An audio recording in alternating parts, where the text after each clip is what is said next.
Hi everybody, I'm Flea and I'm here to give you your very first bass lesson. I'm very pleased to do it too. Well, we'll start with the bass itself. This bass is a Flea bass, which is a mighty fine bass. A bass is made up of a few different parts. Firstly, we have the body, which is a big, good slab of wood, which makes me happy, a nice big slab of wood. And we make sure that the wood that we get at Flea Bass comes from farmed wood and comes from sustainable sources, which is very important to me. So we have the body for the bass, then we have the neck of the bass, which is this big piece that juts out here. And on top of the neck, we have a fingerboard, which is made out of rosewood. And it's a nice fingerboard for pushing your fingers on. And in the fingerboard, we have these vertical pieces of metal that go along the fingerboard here, and they're called frets. And if you press down on in between any particular fret, it makes different notes because it changes the length of the string, which in turn makes the note higher or lower. So if you play with your hand down, with your finger down on this fret, and you play this note, which happens to be a B, you have a B because the string is this long. But if you move your finger up and the string becomes shorter because of where your finger is, then the note gets higher. And so if I go from this B all the way up an octave to this B, it gets higher. So we have the body, we have the neck, we have the fingerboard, and we have the frets. At the end of the neck, we have this white piece of plastic, which is called the nut. And the nut basically keeps the strings in place, so they sit in their proper place on the neck. And after the nut, we have this whole other piece of the bass, which is called the headstock. And in the headstock, there are 4 tuning pegs, each one corresponding to a different string. If you turn the peg in either direction, it will make the string higher or lower. And the idea for the conventional tuning for the bass is to tune the string so that the notes the strings are each a fourth apart, E, A, D, and G, which is how the traditional tuning for the bass guitar is. And speaking of the strings, these 4 strings, the lowest one is the E, the next one is the A, the next one is the D, and then the G. E, A, D, G. E, A, D, G. Okie dokie. And then when you come down here to the other end of the bass here, we have this black rectangular black plat thing, which is the pickup. And the pickup takes when you strike the fingers with your string, it turns that noise into an electric signal, which then travels through the electronics of the bass and through this cord all the way through to that Gillian-Kruger amplifier over there, and makes a sound. So you need the pickup to amplify your bass. And without amplifying an electric bass, not too many people are going to hear it. So you need a pickup. Then the strings go into this piece down here, which is called the bridge. And the bridge serves to anchor the strings to the bass and to adjust. There's little screws in here which you can adjust with an Allen wrench, which adjusts the height of the strings on the neck, which is called the action. Different people prefer the action different ways, depending on how you like the bass to feel, how you like it to sound. And that's something that kind of comes with time of playing a bass for a while. You find out how you like the action, and you adjust it, accordingly. At Flea Bass, we're doing our best to adjust it into a really nice, mellow way to play the bass, which is how I like it. I like it pretty low and pretty easy playing. I don't see any reason to make it difficult to play. I like it to be easy to play. And the strings go into the bridge there. Then there's these 4 holes in the back. When you string the bass, you feed the string in through these holes, and then you bring them out and bring them up to the tuning pegs. And I think later on in this DVD, we'll show you how to string the bass. The back of the bass here also has this orange piece here, which covers up this cavity, this hole in the back of the bass, which gives you access to the electronics of the bass, which is not something I think you'll normally need to get into. Then we have this orange round piece here, which is the pick guard.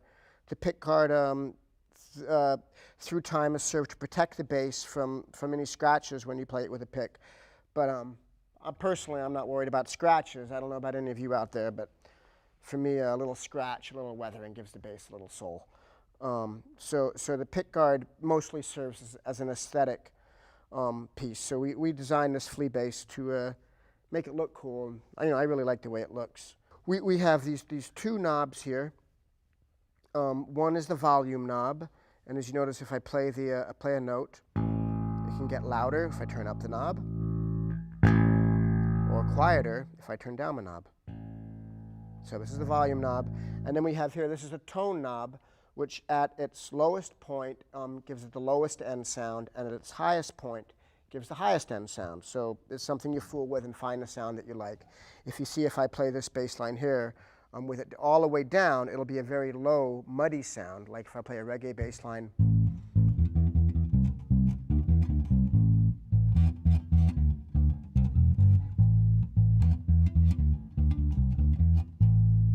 Which is, for a reggae type of sound, you want a real bottomy sound. But then if I turn it all the way up, it'll be a more high-endy sound, which would serve a different purpose.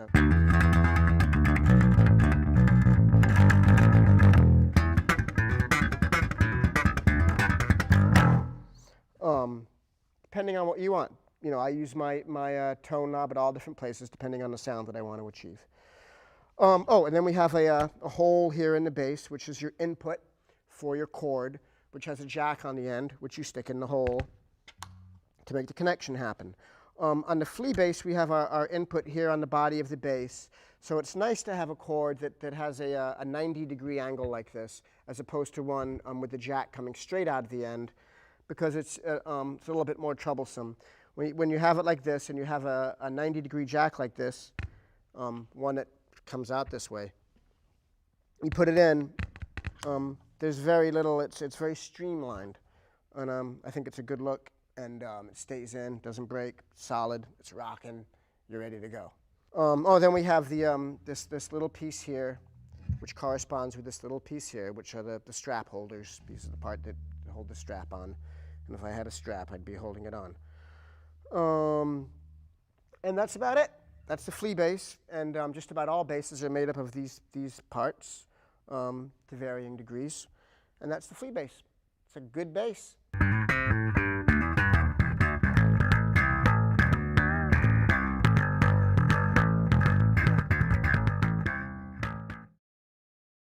Okay, so we're going to show you real quick how to string the bass, which is something eventually you're going to have to do. Your string will break, your strings will get old, you will need to put new strings on at one time or another. And if you're like me, when I first started playing the bass, I really loved to string my bass.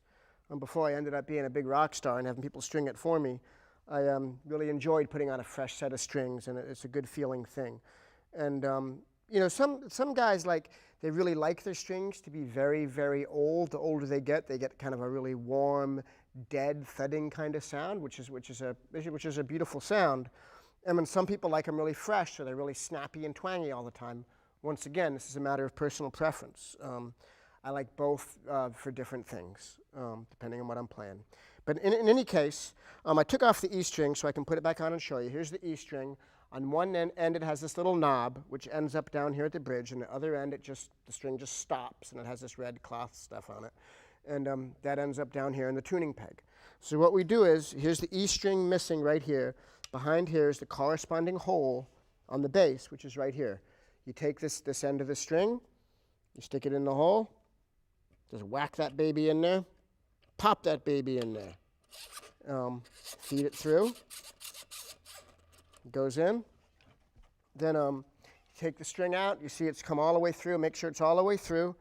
Then you pull it down the neck, and you see that's where it will go, right there on the neck. Then you take this end, and you insert it into this part of the tuning peg mechanism, right into this hole. You feel, okay, it's in there solid. Then you bring it out along the side. You wrap it around once clockwise. And if there's too much string where you have to wrap it and wrap it and wrap it around several times, that means you have too much string and you need to cut a piece of the string off at the end, which you can do with like a hard pair of like a cutting plier type of things, or you can just bend it and keep bending it over and over again, it'll break off.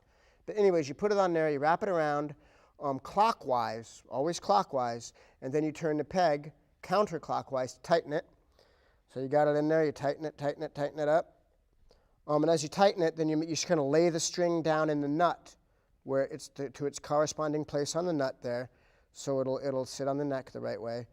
And you tighten it up until till it achieves its appropriate tension, and then soon you'll be ready to rock.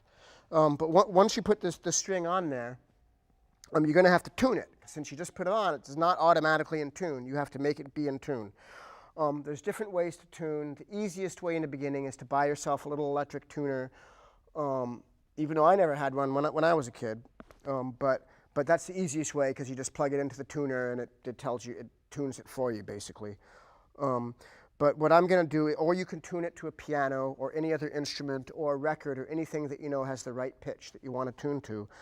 In this particular case, I'm going to tune the E string to the A string, which has already been on there and which is in tune, because as you can hear, the A, the D, and the G, which have been on there, are in tune together. They play together in a nice tuning, but you see if I add the E, that E is a little out. The E is way low, so we're going to need to bring it up. And the way to tune to another string is if you go to the 5th fret of the string directly above it, that will be the note. You can just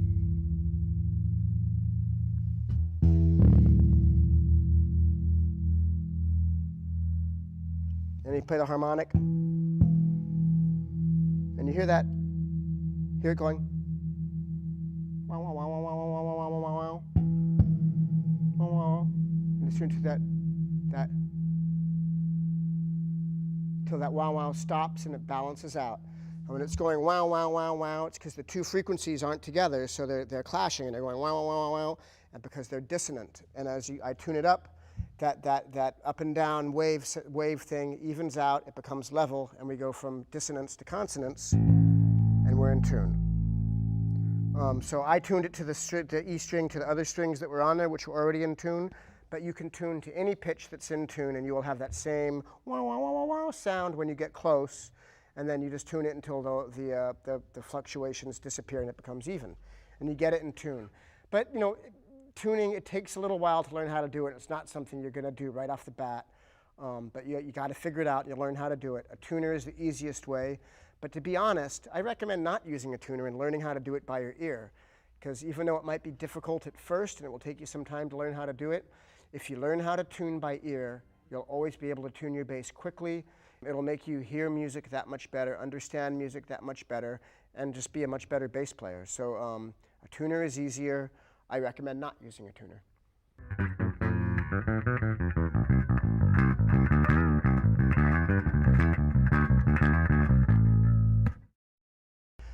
Okay, so now we're going to talk about the basic technique of playing the bass. The first thing I'd like to talk about, which is the technique which I use most commonly, and which is the most common technique for playing the bass, is plucking with your fingers. And the way that we pluck is we have these two fingers, the first and second fingers, and they alternate. You want to do it like they're walking, like this. You don't want to play pluck with one finger over and over again, or the second finger over and over again. Of course, there are exceptions to every rule. And you need to have rules so you can break them. But if you alternate with these two fingers, that's how you pluck. You're walking. And you're not pulling the string with your fingers. You're not getting underneath and pulling like that. You're striking the string with your fingers. And I recommend practicing just alternating with these two fingers like this on the E string for a while to kind of get the feel of it. When it starts to feel comfortable, go up to the A string. And you notice that I'm not playing, I'm not pressing down any frets over here. I'm just alternating first and second finger, walking, plucking in a walking style on each string. Then go up to the D string.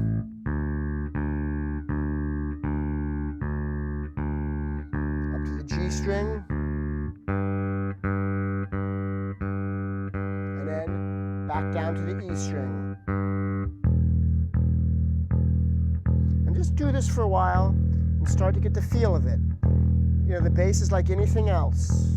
The more you do it, the more it becomes part of you, the more it becomes natural, the more the bass just becomes an extension of who you are.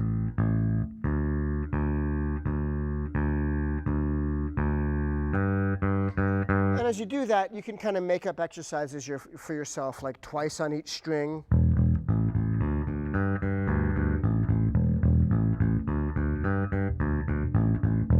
Three times on each string.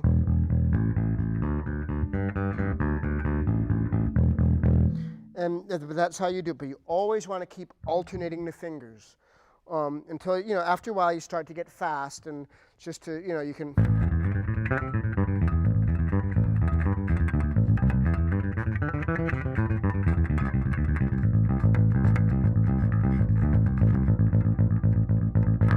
You can get faster, you can get slower. One other thing about plucking is, though the way that I do it is with the two fingers alternating, there are many great bass players, especially kind of more heavy rock bass players, like Geezer Butler, Robert Trujillo, these guys that play real heavy bass.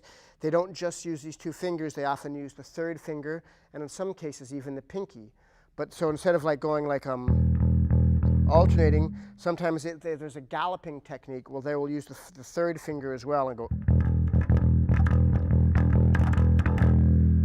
It's not something that I normally do, but it's a technique that is definitely worth learning.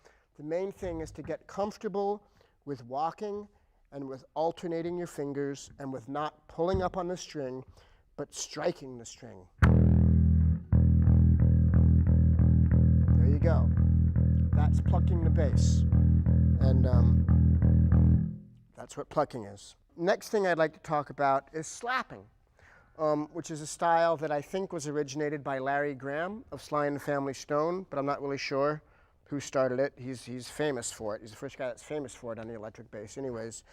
And once again, this is a technique that is done several different ways, and I have a way that I do it, my Flea way, but I recommend, the deeper that you explore the bass and the deeper that you explore the technique, that you not only develop your own style, but study the styles of many people so you can see what is comfortable for you.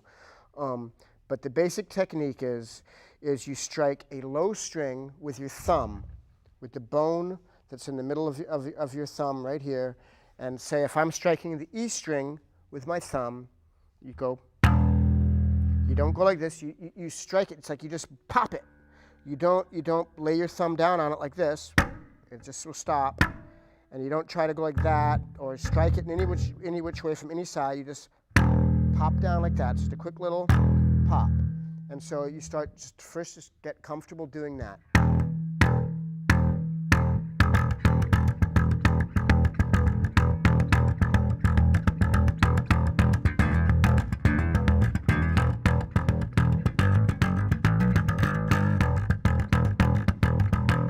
Basically, those are all just, I know I'm fooling around, but it's basically all just hitting it like that, and as you start to get more comfortable and you start to find rhythms that appeal to you, that's how you do it. And the second half of this technique is the pulling up. You pop down with your thumb, and then you pull it up with, I use my middle finger right here, and if I'll go on the D string, and I'll make an octave between the E's, which are this note and this note, I will slap down with my thumb, and then with my middle finger, it will go underneath the D string and pull up like this. Pulling up like this. If I'm not, you just. And together, and once again, practice just pulling up and finding that comfort zone, how that feels for you. So then you pop down with your thumb, and then pull up with your finger, and if you do it together,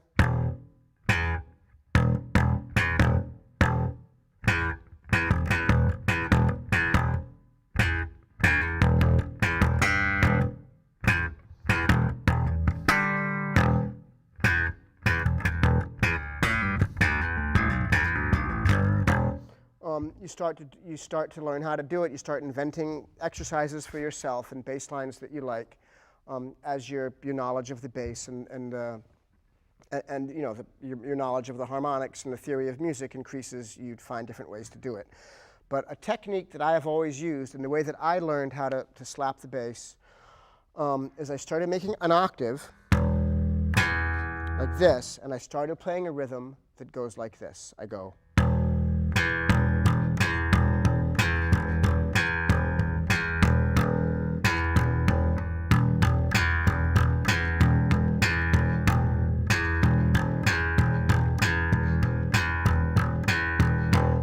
just kept doing that until I started doing it. I did it over and over and over again until I began to find comfort and to find strength, which is what comes from practice, as you start to find comfort and strength.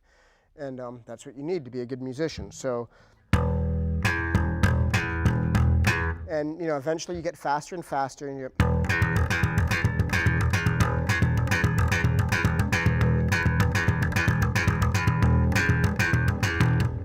slower.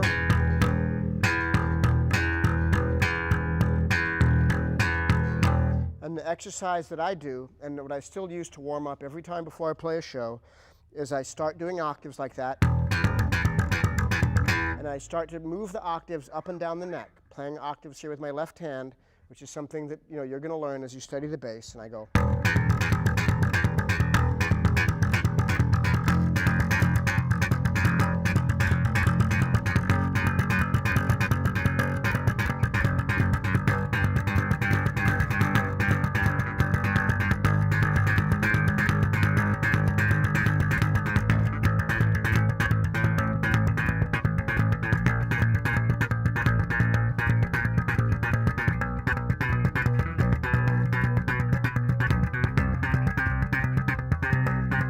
Slowed it down.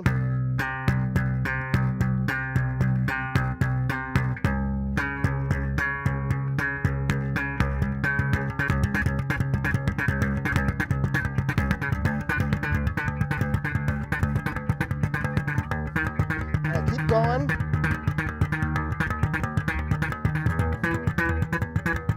Then I go down the neck.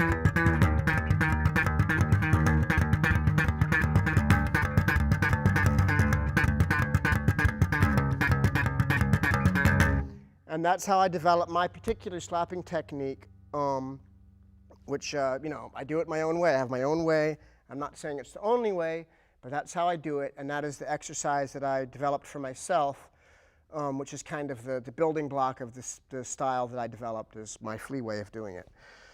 So that's slapping.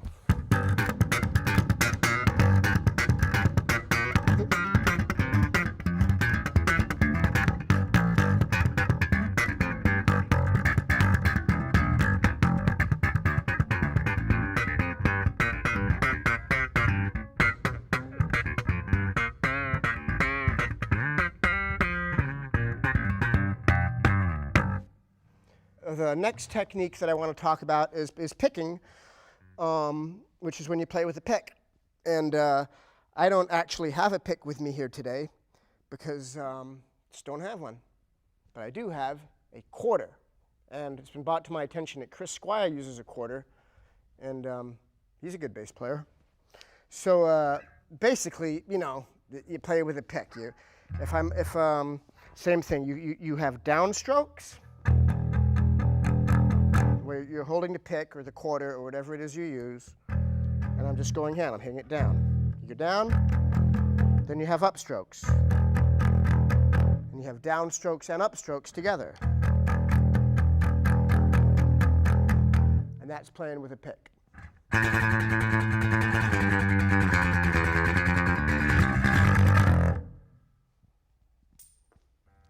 Okay, in terms of your left hand with playing the bass, these four fingers, number 1, number 2, number 3, and number 4, are going to be used to press down the strings in between different frets in order to create notes. Your thumb should sit behind the bass, and you don't want to tilt it like this. You don't want to have it like this. You want to be like this. And sometimes it's easier to kind of like get it in weird positions, but you've got to try to want to keep your thumb at a 90-degree angle from the ground. Or depending on that's if your bass is at a horizontal angle. But you want to try to keep your thumb straight up and down to the neck, just like it's one of the frets. And then your fingers should stretch out, covering these 4 fingers should cover 4 frets. 1, 2, 3, 4. And I understand that in the beginning it's difficult. It's hard to reach with your finger. And I don't have particularly big hands, but over time your hand just starts to stretch and become limber in that way from practicing. A good exercise to achieve this with your fingers is the chromatic scale. The chromatic scale, C-H-R-O-M-A-T-I-C, chromatic. Chromatic means you're going by half steps. Would be to go like this. Press with your first finger on the first fret, your second finger on the second fret, your third finger on the third fret, and your fourth finger on the fourth fret. And so if first you play the open string, which means you don't have your fingers pressed at all, just the open string, just the E string.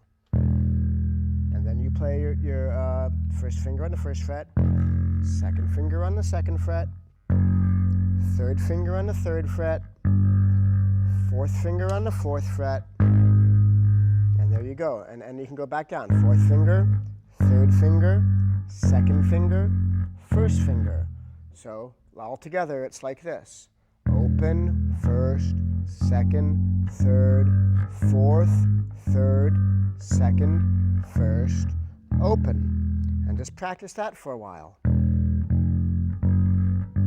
This will make your fingers strong, and it'll get your hands in the right position to be able to play a multitude of great bass lines as you go on.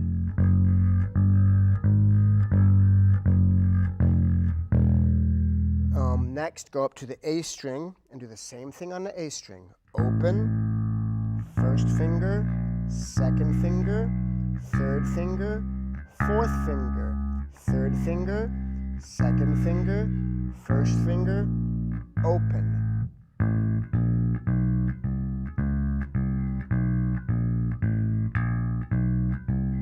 Maybe I'm going too fast. Go slow in the beginning. Might hurt your finger, might hurt your hand, might cramp up a little bit. Just take your time. If it starts hurting, stop and then start again. Over time, it will become easy if you keep at it. Bass playing takes a lot of practice.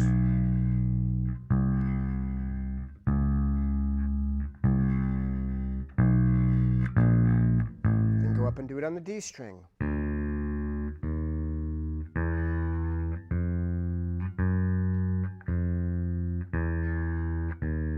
Do it a few times and up to the G string.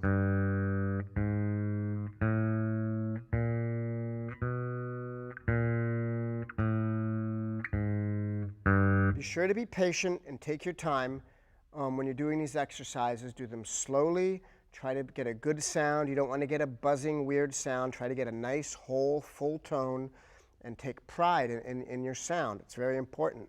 And no matter what, lots of different people could play the same bass, but everybody has a different sound. It depends on your nervous system, depends how hard you hit it, depends what type of person you are, but everyone has a different sound. One guy can go like this, and it sounds one way. Another guy can go like this, and it sounds another way. Everyone's got a different feeling, and everyone has a different way.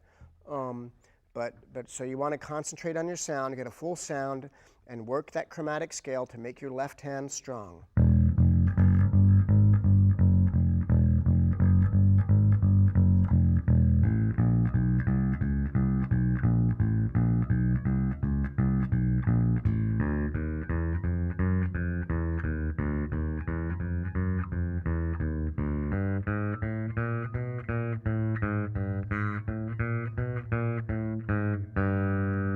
Put them all together.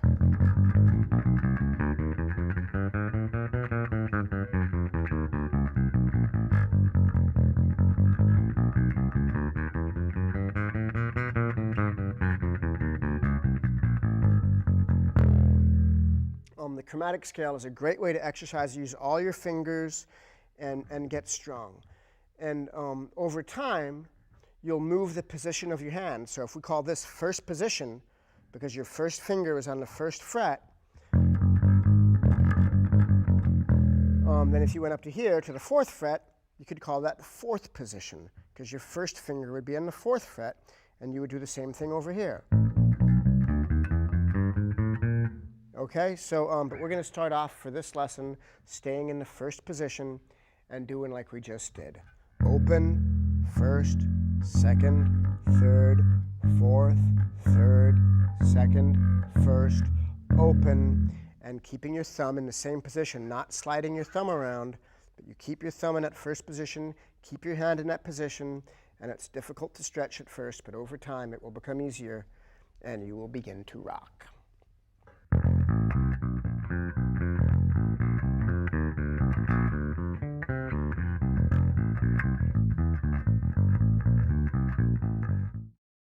Now we're going to learn something that is a little bit of music theory, a little bit of bass technique, and kind of the foundation for Western music that we all listen to and know. And this particular thing I'm going to show you is called the major scale. The major scale starts on one note and goes up to another note, which is an octave a part of it. Do, do, re, mi, fa, sol, la, ti, do. Do, do, re, mi, fa, sol, la, ti, do is the major scale, and it's the foundation of Western music. And the way that you play the major scale, this particular scale is in the key of A. The first note is an A, which is also called the root note. So if you're in the key of A and you're playing an A major scale, the first note is the root, and the root is A. And I'm playing with my second finger on the E string, the A, and then with my fourth finger, I'm playing the B. The first finger then again moving up to the second string, to the A string, playing the C sharp, then my second finger, D, my fourth finger, E, my first finger up to the D string, playing an F sharp, the third finger on the D string playing a G sharp, and the fourth finger on this D string playing the A, which is an octave above, octave meaning eight notes above the original A that I played down here. And so if we have a good shot of this here, this major scale is first finger, fourth finger, up to the next string, first finger, second finger, fourth finger, then up to the next D string, first finger, third finger, fourth finger. And then we go back down, just playing the fourth finger again on the D string, then the third finger, then the first finger, then moving down to the A string, the fourth finger, the second finger, the first finger, the fourth, moving down to the E string, the fourth finger, and then the second finger again. Yeah, we don't need to this is a pattern, which is a good pattern to get used to playing. And as you learn more about theory and understand more about how notes relate to one another, it will increase in value, and you'll have more depth of knowledge about what we're talking about here. But for now, for your first lesson, and this is very advanced for a first lesson, but I'm never one to estimate anyone's intelligence. We go.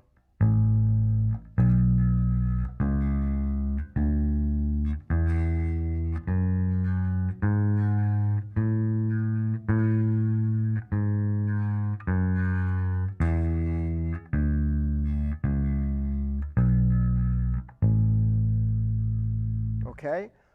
Notice that my hand is staying in the same position when I play this. My thumb back here is right behind the A, kind of behind where the second finger goes, and kind of in between the first and second finger. But my thumb is staying in one position, and so my hand is here, which is in this position, and it's not moving. I'm not sliding my hand around, keeping my hand in one spot, and I'm playing the major scale. Do, re, mi, fa, sol, la, ti, do. Ba, da, da, da, da, da, da, da. Take your time, do it slow, and you'll get it. Second finger, fourth finger, first finger, second finger, fourth finger, first finger, third finger, fourth finger.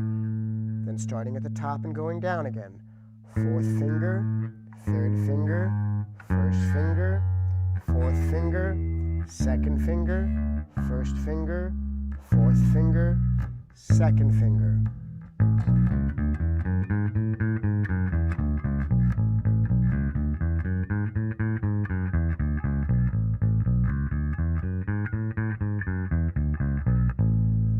So this is something that you can move all around the neck. The fingering and the position will be the same no matter where you play it on the neck.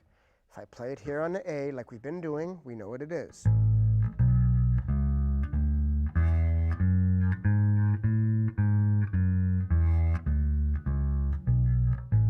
But if I move it, say, down here, and I start my second finger on the F sharp here, then we're going to go same thing. First finger, fourth finger, first finger, second finger, fourth finger, first finger, third finger, fourth finger, and back down.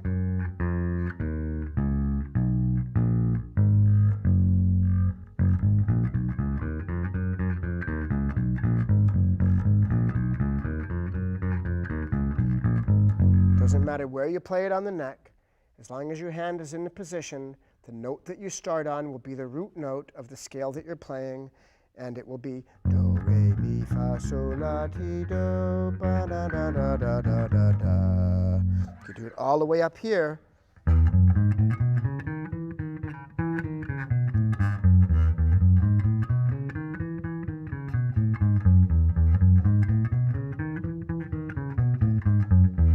And go back down to A where we started.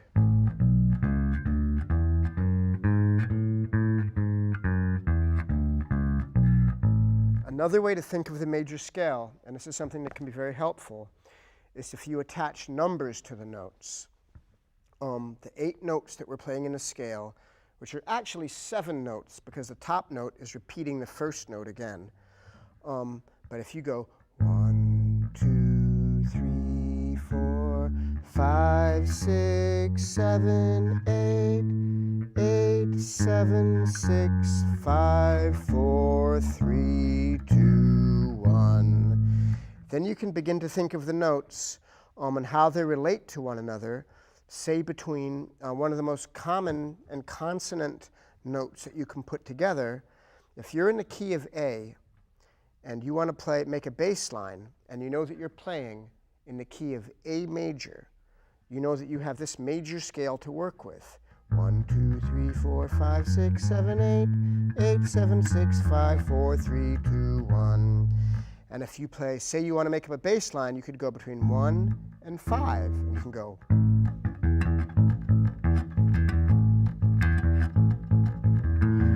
See, and I threw in the octave or the 8. And that's just 1 and 5 and 8, which is the same as 1, so it's just really just 2 notes. And say you wanted to incorporate 3, and then we have 1, 3, 5, 3, 1, then you go.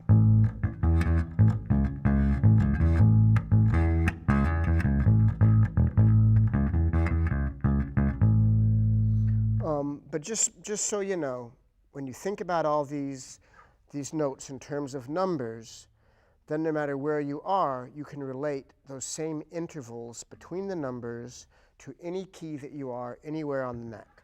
So if we have a major scale, 1, 2, 3, 4, 5, 6, 7, 8, 8, 7, 6, 5, 4, 3, 2, 1. The distance between 1 and 5, boom, boom, boom, boom, boom, boom, boom, boom, boom, boom, boom, would be the same in any key. So if I moved up here to C, and I was playing a C major scale, 1, 2, 3, 4, 5, 6, 7, 8, 8, 7, 6, 5, 4, 3, 2, 1. Here in C, I could go between 1 and 5.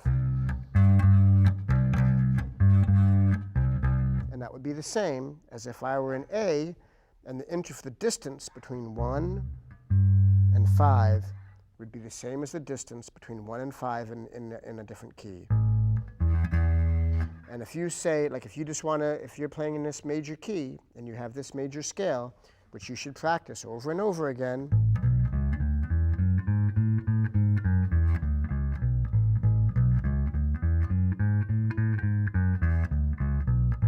all of a sudden you have something to work with, to be creative, to create your own bass lines. So within this major scale and within these 8 notes, you could make up a bass line.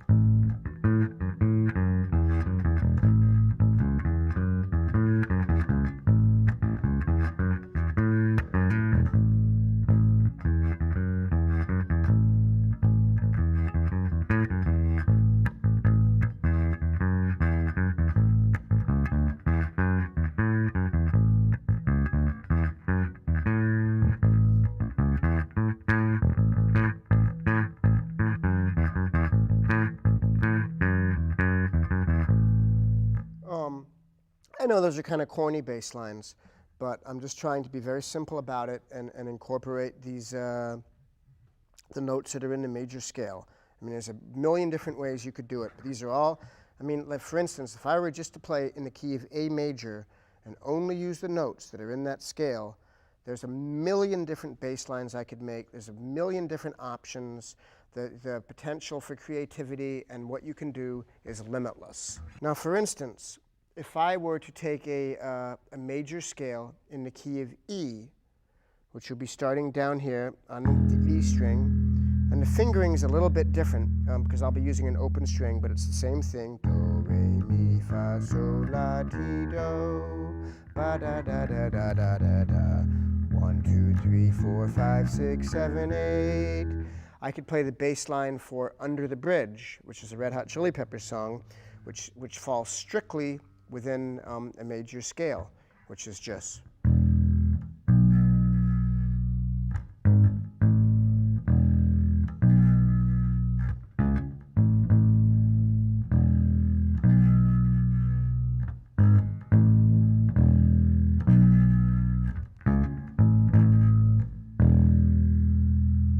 Okay, and in A major, you know, there's a million things you could do. This major scale.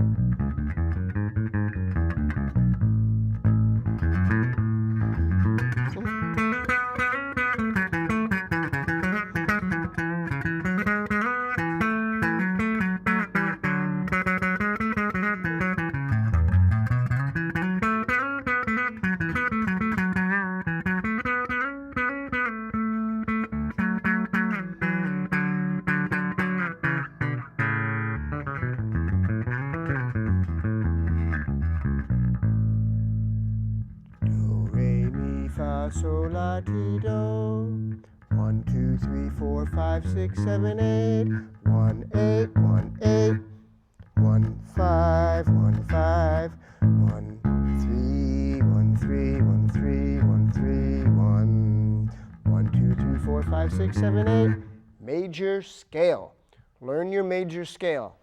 I know I'm waffling on about it, and I might not be expressing it as clearly as I would like, but that's the idea. And this is the way to do it. There are a few different fingerings, but this is a good way to do it.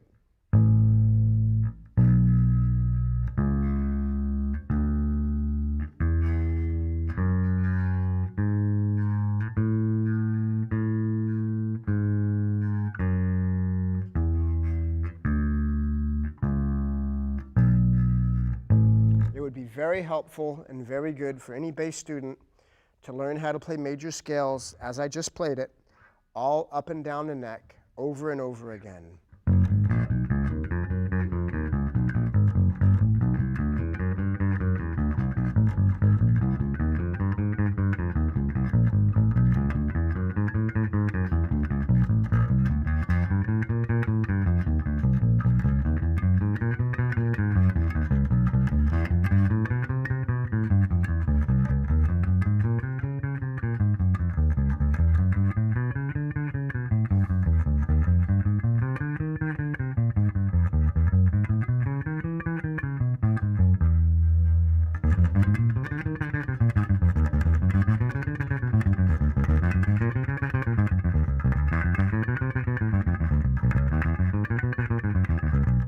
So on and so forth.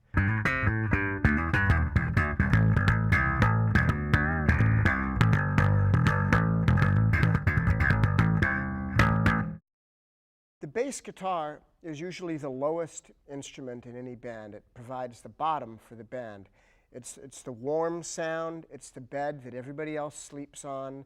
It is the support, kind of the support for the higher instruments, the more melodic instruments, and a lot of times the instruments that get more glory, it's the support for them, and the stronger that the bass can support all the other instruments, the more the other guys can shine. So something I'd like to stress in being a bass player is the spirit of givingness, which is really kind of the most important thing to think of, I think, for any musician, but I feel like particularly for a bass player, often, you know, you're going to be supporting a singer, you're going to be supporting a soloist, you're going to be supporting a melodic instrument, You're going to be supporting all these other instruments, the higher frequencied instruments.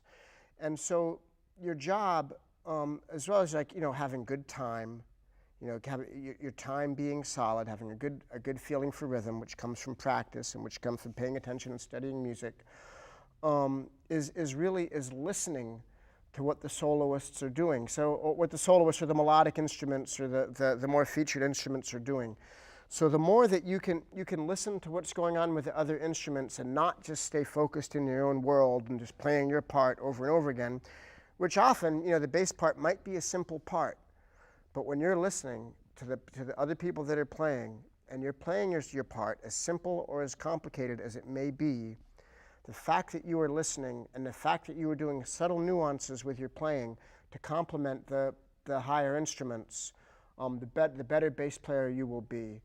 And the other thing that I like to say about playing the bass is playing the bass, more often than not, you're going to be part of a rhythm section, which means you're going to be playing with a drummer, and you and the drummer are going to be the rhythm section.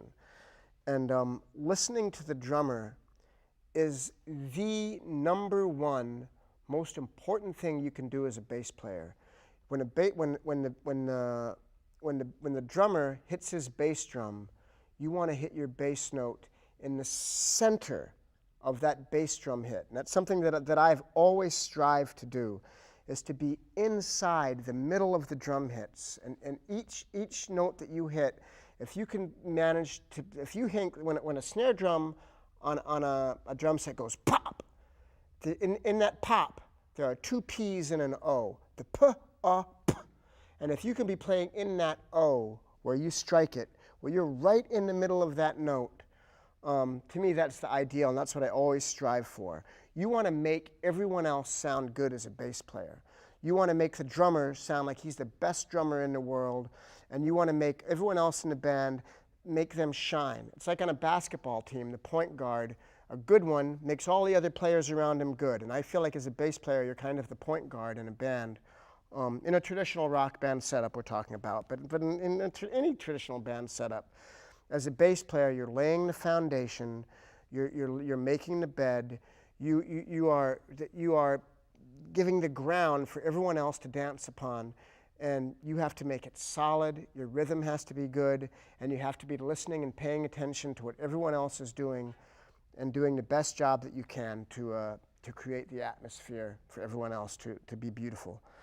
And that's, how I see it, that is the role of the bass in music.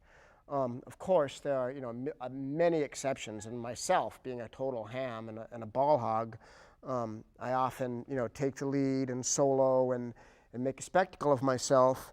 But really, the main context in which I view myself as a musician, and when I see bass players that I admire, even the ones, like the great ones, such as the great bass player James Jamerson, who played on most of the great Motown hits, or even the great soloists like Jaco Pastorius, who revolutionized the bass guitar.